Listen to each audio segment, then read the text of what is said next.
On this show, we're digging up Ukrainian most notorious and spine-chilling cold cases. We're talking killers, kidnappers, and straight-up monsters. Thanks for tuning in. I wanted to show people how weak they are, so that they are afraid to go outside.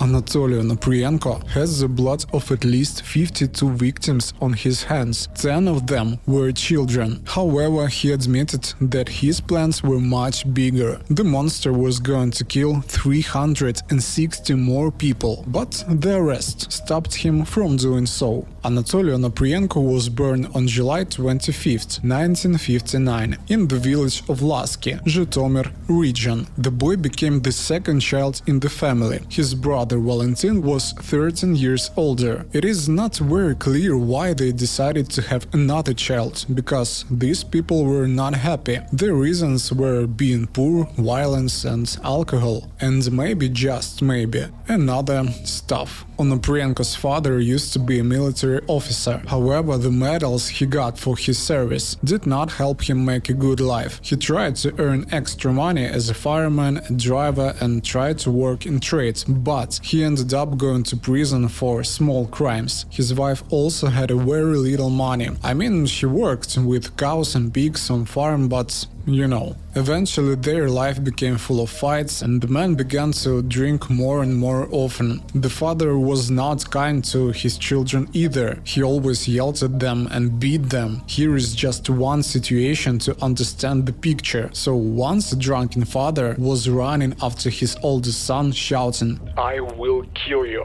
When the son hid in a barn, the man took apart of wooden boards one by one just to get to him. And this is kind of fun Onoprienko's family had. In 1960, when Anatoly Onoprienko was just 1 year old, his father left the family for another woman. And when the child turned 3, his mother died of heart problems. At first, their grandmother took both sons, but the older brother Valentin soon got married and could support himself and his family, but little Anatoly had to be looked after for more than a year or two. The boy's behavior was bad, I mean really bad. There was almost no money and his grandmother was getting sick, so she decided to send Onoprienko Jr. to an orphanage. His father and older brother did not say no, and this hurt little Anatoly so much. He said this: "My brother was about 20 at the time, and my father was about 37. These two young bastards are standing there shouting at me, a little boy, with all their power. 'Take him to the orphanage, to the orphanage.' I remembered these words for the rest of my fucking life. I did not understand why they were sending me there. It seems like I had a father and a brother. I got to the orphanage and started crying." And he was crying for a reason. In the orphanage, people beat Onoprienko and said bad words to him. The word bastard especially hurt him. The boy even tried to run away several times, but he was always returned to the orphanage. The orphanage made me very tough. Life there was like prison or the army. Our orphanage also had a fence, and it was forbidden to go outside the fence. When I was little, I did not understand it was a prison. I thought it was a school or something. It was very strict. There were a lot of older boys, 19 years old. The things they did to all of us, it's horrible. Eventually, little Anatoly changed. He began to beat other children and steal small things. He would also run away to the woods and make fires, you know. He liked fire very much. After 8 years in the orphanage, Onoprienko went to the Malin Forestry College in his home region of Zhytomyr, but he did not study much. Instead, he stole and drank alcohol. Eventually, he dropped out after 2 years and joined the army. Then he went to the Odessa Maritime School, and it seemed that this moment really could change Onoprienko's life. This education allowed him to get a good job. He got a job as a sailor. This allowed him to visit thousands of countries all around the world. In those years, which were the mid-1980s, Anatoly Onoprienko earned good money and was popular with women. Then he became interested in sports and built up his muscles. So, despite standing only 5'4", He stood out among the others on the ships where he worked. Later, he admitted that the many of his girlfriends became pregnant and gave birth to children with him, but the man never accepted any of the children as his own. Seeing how people live in Europe and USA, Onoprienko was upset. He was jealous of how rich they were and was not happy that things were getting worse and worse in the USSR. Maybe to change this or for some other reason, in the 1980s he joined the Communist Party. This is important, remember this, because he will use communism to explain some of his actions in the future. It turns out that during his life luck was on Onoprienko's side, but he decided that he did not need it. The man started smuggling and began stealing again, handbags, bags, and even broke into safes in the rooms of the ships. There is a rumor that the bosses caught him smuggling and fired him in the 1986. However, while still working on the ship, Onoprienko met a girl named Irina, and he fell in love with her. She spoke very warmly of those times. I was 20 years old at the time. I barely managed to get a job as a waitress on the ship. He was 23. Girls were always around him. But he later began to look at me differently, and something changed in our friendship. I did not believe that I could be loved, but with him I became happy.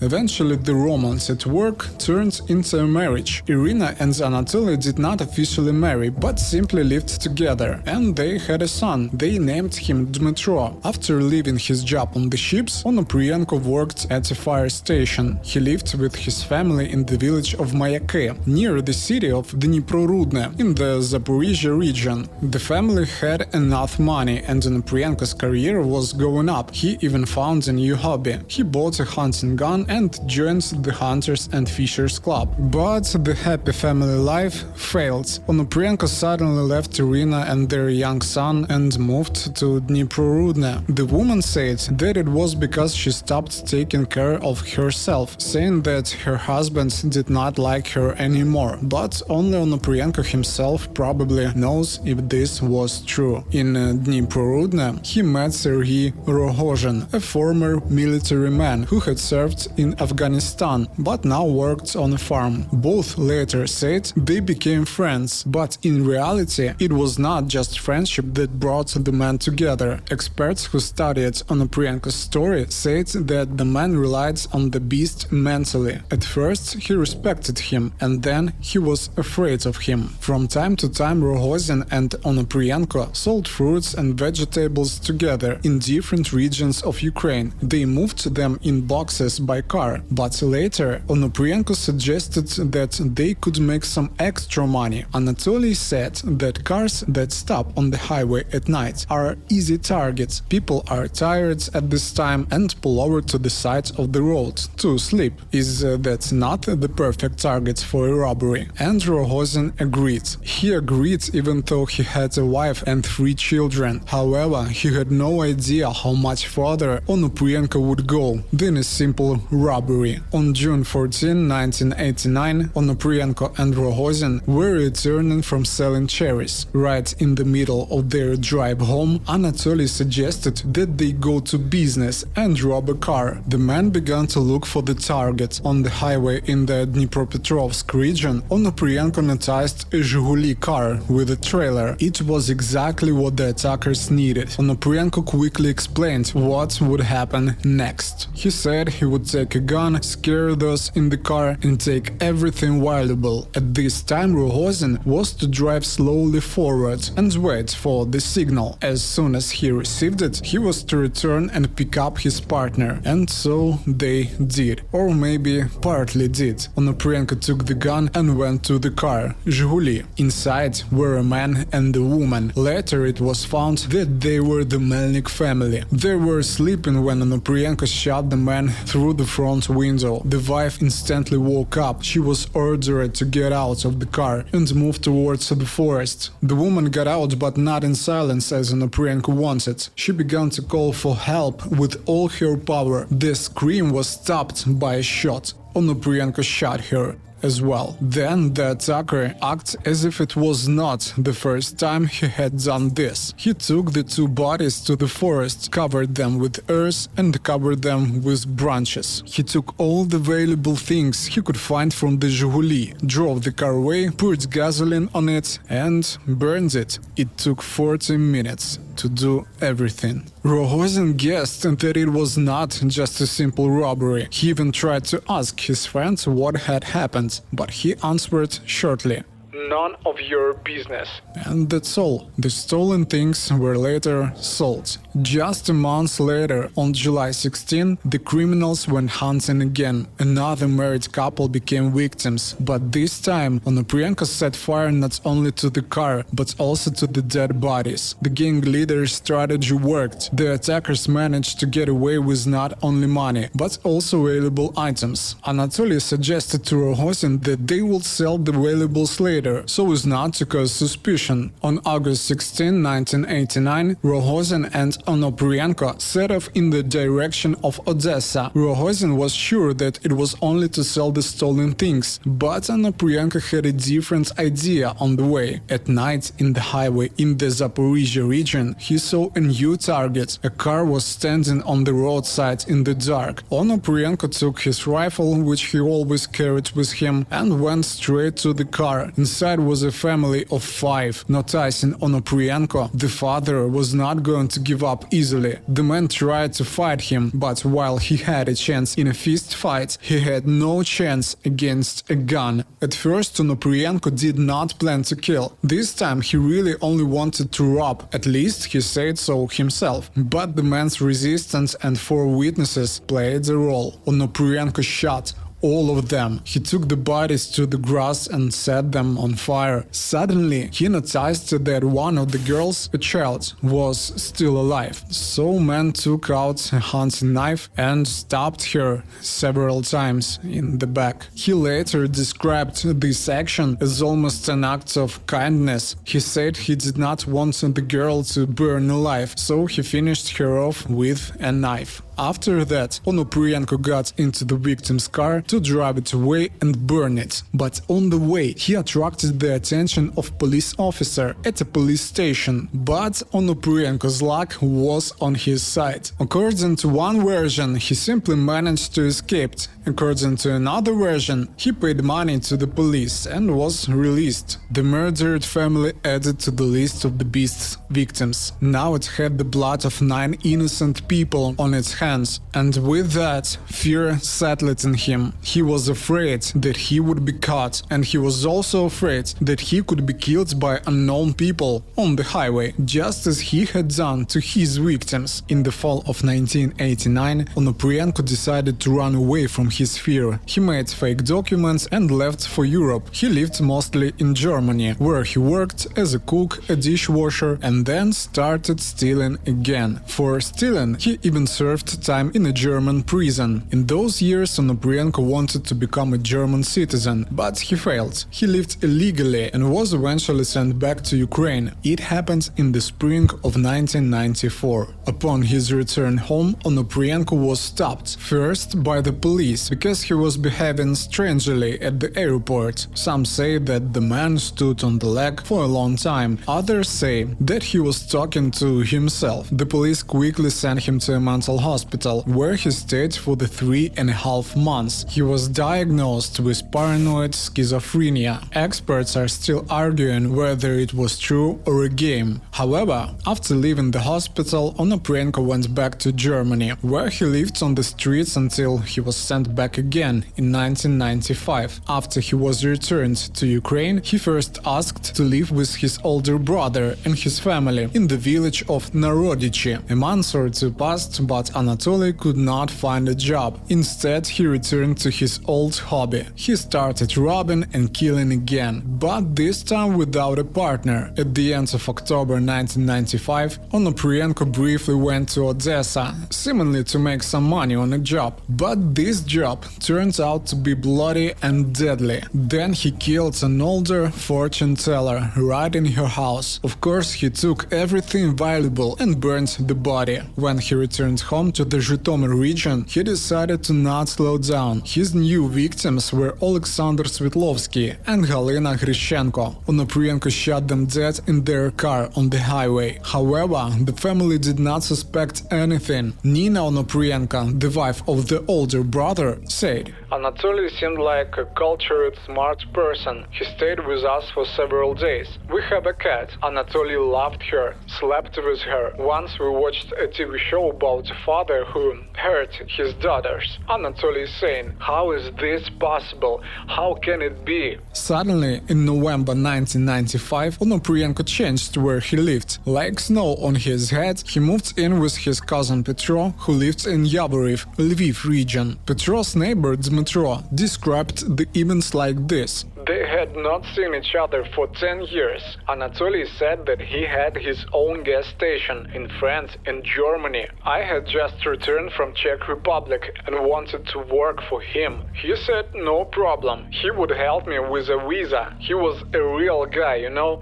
with money. He dressed in sports clothes from expensive stores. He often went to the bar and bought drinks for everyone. He did not drink himself. He could just sit with a glass of champagne all evening. But while Onoprienko managed to fool strangers, he did not manage to impress his cousin's wife. The woman did not like the fact that their guest was clearly going to stay for a long time, but she was much more worried about the short gun Anatoly was hiding under his bed. By the way, he made it himself from a rifle, because such a weapon is easy to carry everywhere. In December 1995, Onoprienko got a chance for a new life. Yeah, once again. Petro introduced him to Hanna Kozak. The 34-year-old woman worked in a hair salon. She did not have much money, and her two children, a 6-year-old son and a 15-year-old daughter, needed to be supported. That is why she got together with Anatoly quickly. Just a few days after they met, he moved into her apartment. The new couple seemed to be very happy. Onoprienko got along well with the children. The boy even began to call him dad, and Hanna received attention and care. A neighbor said that the woman wanted to escape from being poor, although she said it was love at first sight. Here is her quote. We immediately felt that she had money. She bought new things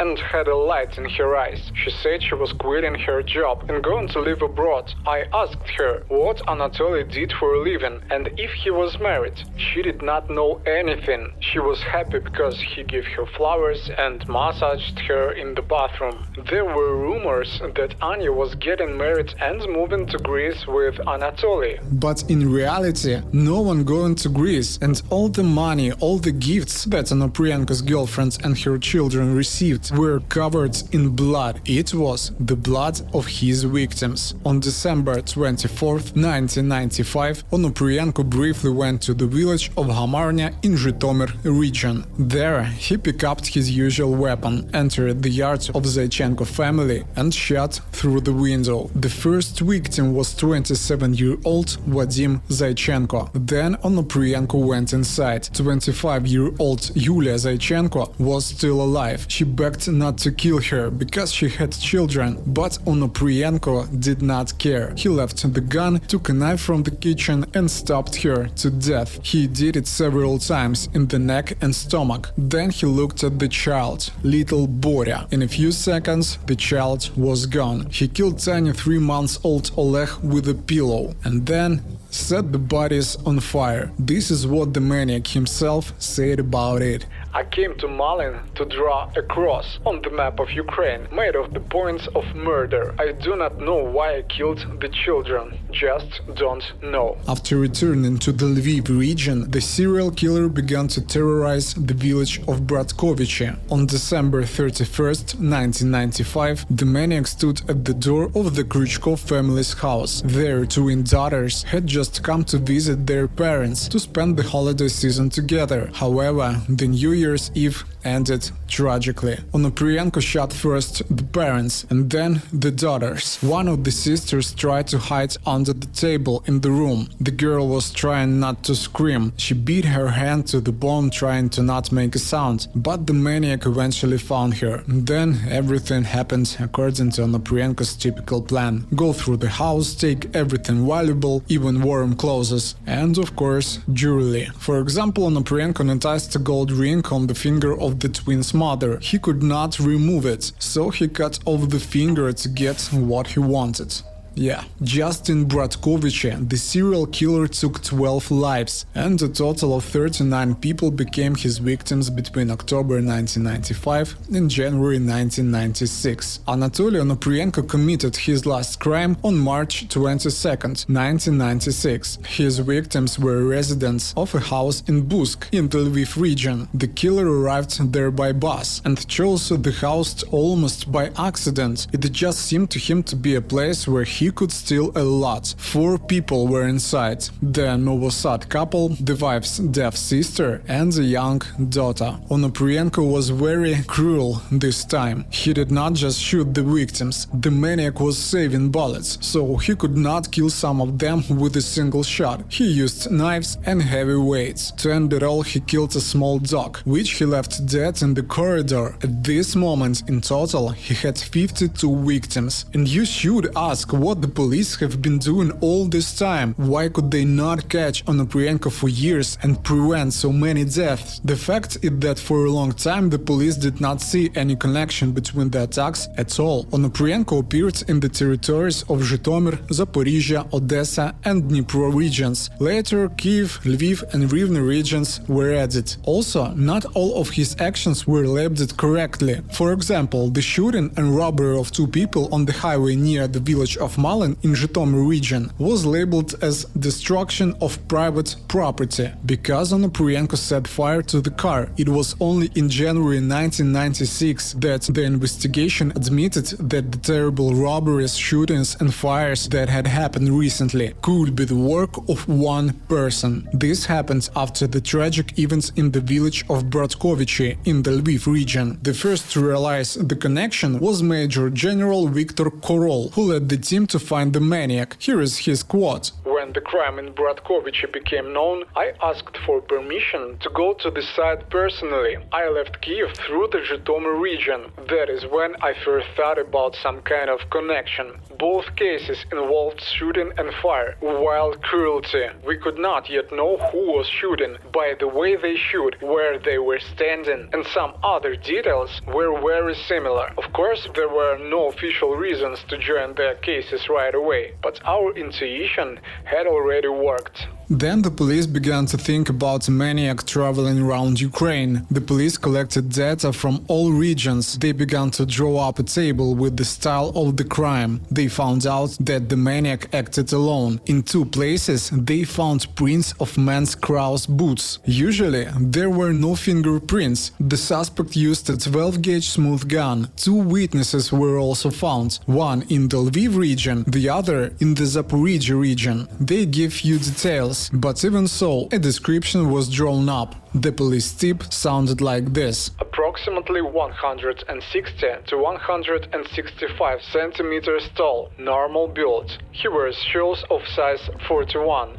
From the Kraus company. He can look nice because he wears expensive shoes and does not cause suspicion in those around him. Investigators also thought the maniac was mentally ill and became aggressive about every 10 days, so he went hunting. And on the one hand, it seems that police were doing everything possible, but in fact, they made one mistake after another. People from different teams worked on the case, and the main headquarters was created only in March 1996, when the Minister of the Interior intervened. There is a reason why 60 people in the police were fired after this case. Lack of experience, fear of taking responsibility and laziness led to Onoprienko's arrest by accident. He was arrested in Yavoriv in the apartment of his girlfriend Hanna Kozak when she left for a while. According to one version, it was the woman who handed over the beast because she suspected something. According to another, another, it was her cousin Petro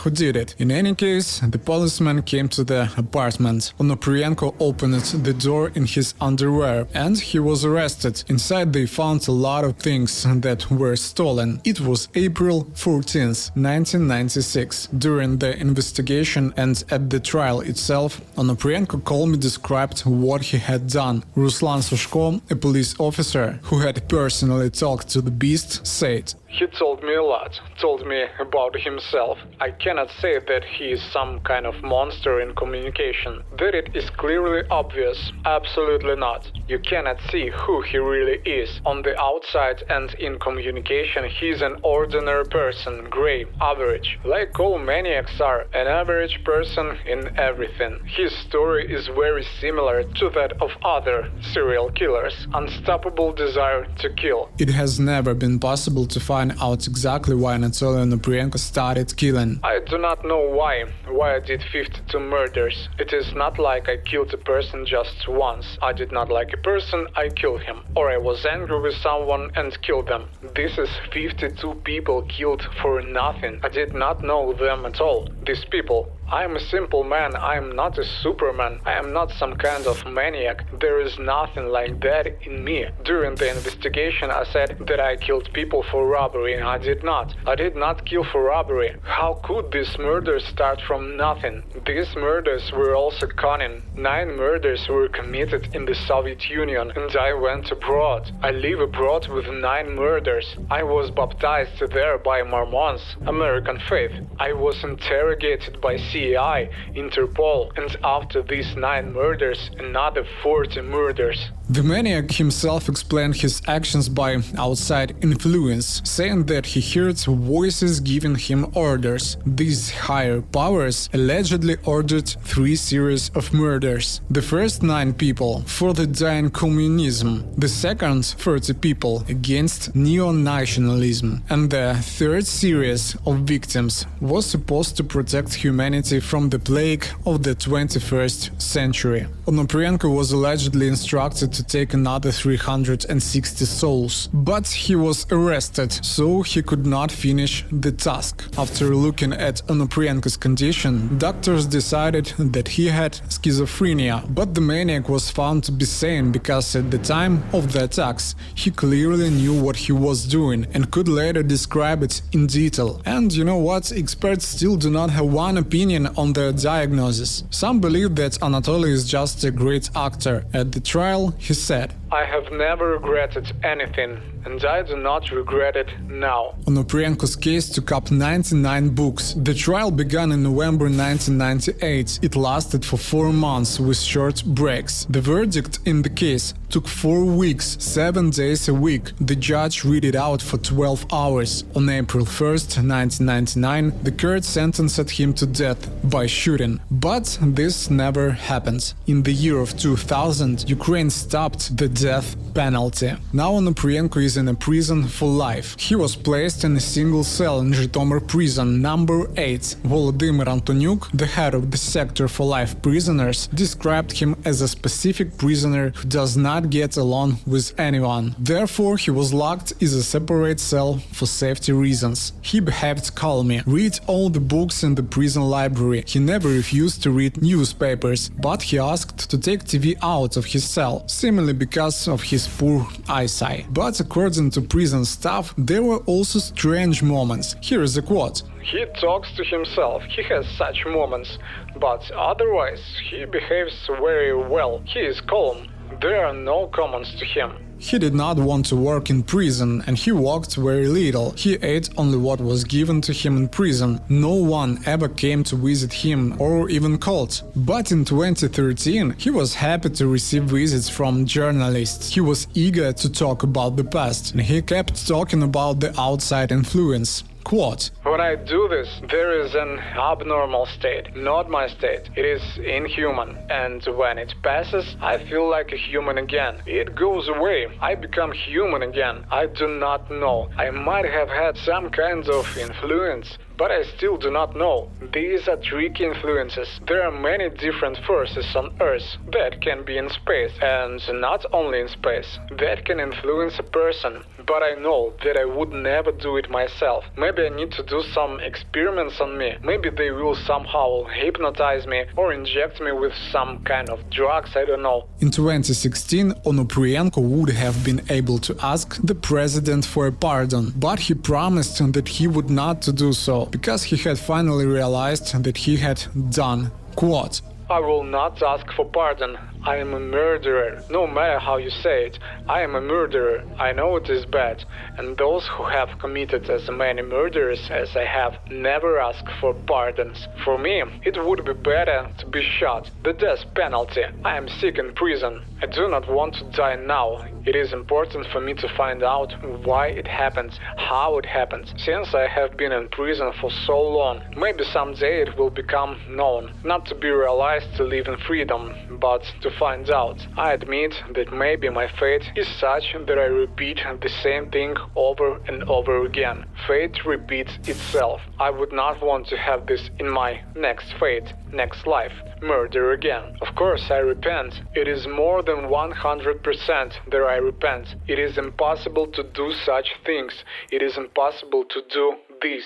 Anatoly Onoprienko died in prison on August 27, 2013, of heart problems. His relatives refused to take his body, so Ukrainian monster was buried by the state, and it is not known where exactly. The place is a secret. On this show, we're digging up Ukrainian most notorious and spine-chilling cold cases. We're talking killers, kidnappers, and straight-up monsters. Please hit that subscribe button and show me some love on Patreon page. Thanks for tuning in.